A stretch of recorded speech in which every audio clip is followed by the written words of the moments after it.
नमस्कार दोस्तों। जिसका नाम सुनकर मुगल किले में छुप जाते थे, ऐसे चीते की चाल, बाज की नज़र रखने वाले हिंदुस्तान के अपराजेय योद्धा को कोटि कोटि नमन। जिस व्यक्ति ने अपनी आयु के 20वें वर्ष में पेशवाई के सूत्र संभाले हों, 40 वर्ष तक के कार्यकाल में जो सदा अपराजेय रहा हो, जिसके एक युद्ध को अमेरिका जैसा राष्ट्र अपने सैनिकों को पाठ्यक्रम के रूप में पढ़ा रहा हो, ऐसे परमवीर को आप क्या कहेंगे?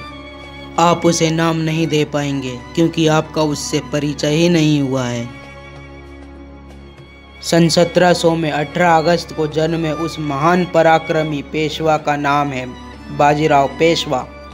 दोस्तों, जिनका इतिहास में कोई विस्तृत उल्लेख हमने नहीं पढ़ा, बस हम इस बात को जानते हैं कि संजय लीला भंसाली की फिल्म है बाजीराव मस्तानी।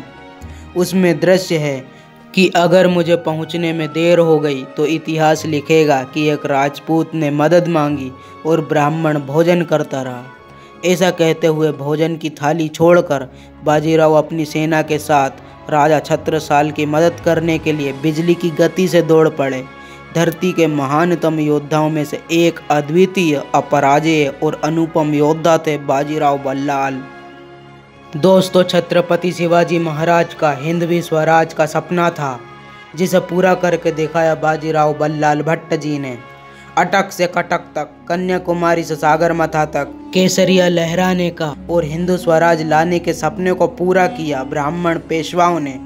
दोस्तों, खासकर पेशवा बाजीराव प्रथम ने इतिहास में शुमार अहम घटनाओं में से एक यह भी है कि 10 दिन की दूरी बाजीराव ने केवल 500 घोड़ों के साथ 48 घंटे में पूरी की, बिना रुके बिना थके।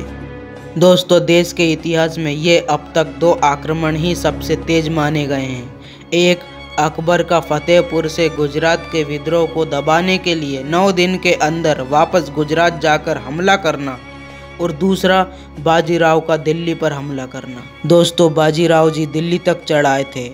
आज जहां ताल कटोरा स्टेडियम है, वहां बाजीराव ने डेरा डाल दिया। 19-20 साल के उस युवा ने मुगल ताकत को दिल्ली और उसके आसपास तक समेट दिया था। दोस्तों, 3 दिन तक दिल्ली को बंधक बनाकर रखा। मुगल बादशाह की लाल किले से बाहर निकलने की हिम्मत नहीं हुई। यहाँ तक कि 12वां मुगल बादशाह और औरंगजेब का नाती दिल्ली से बाहर भागने ही वाला था कि उसके लोगों ने बताया कि जान से मार दिए गए तो सल्तनत खत्म हो जाएगी। वह लाल किले के अंदर ही किसी अति गुप्त तहखाने में छिप गया। दोस्तों, बाजीराव मुगलों को अपनी ताकत दिखाकर वापस लौट गए। मित्रों, हिंदुस्तान के इतिहास के बाजीराव बल्लाल जी अकेले ऐसे योद्धा थे जिन्होंने अपनी मात्र 40 वर्ष की आयु में अपराजेय, अद्वितीय रहे। दोस्तों, बाजीराव पेशवा जी पहले ऐसे योद्धा थे जिसके समय में 70 से 80% भारत पर उनका सिक्का चलता था। यानी उनका भारत के 70 से 80% भूभाग पर राज था। बाजीराव जी बिजली की गति से तेज आक्रमण शैली की कला में निपुण थे, जिसे देखकर दुश्मनों के हौसले पस्त हो जाते थे। दोस्तों, बाजीराव हर राजा के लिए आधी रात मदद करने को भी सदैव तैयार रहते थे।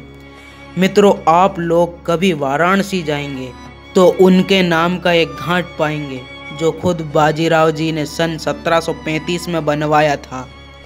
दिल्ली के बिरला मंदिर में जाएंगे तो उनकी एक मूर्ति पाएंगे। कच्छ में जाएंगे तो उनका बनाया आईना महल पाएंगे। पूना में मस्तानी महल और शनिवार बाड़ा पाएंगे।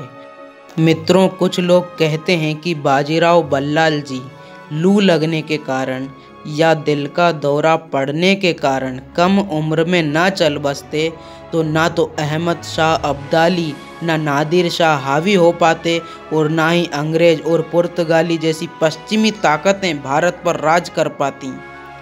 दोस्तों, पराक्रमी अपराजेय योद्धा ने मध्य प्रदेश में सनावत के पास रावेर खेड़ी में सन 1740 में 28 अप्रैल को अपना देह त्याग दिया। मित्रों, कमेंट करके बताना कि क्या आपने आईना महल और मस्तानी महल देखा है। अगर आपको इस वीडियो से कुछ नया जानने का मौका मिला हो तो चैनल सब्सक्राइब कर लेना और बेल आइकन को ऑल पर प्रेस कर देना। और वीडियो को अपने दोस्तों के साथ शेयर भी करें ताकि उन्हें भी कुछ नया जानने का मौका मिले। अब मिलता हूँ अगली वीडियो में, तब तक के लिए जय हिंद, जय भारत, वंदे मातरम, भारत माता की जय, जय श्री राम।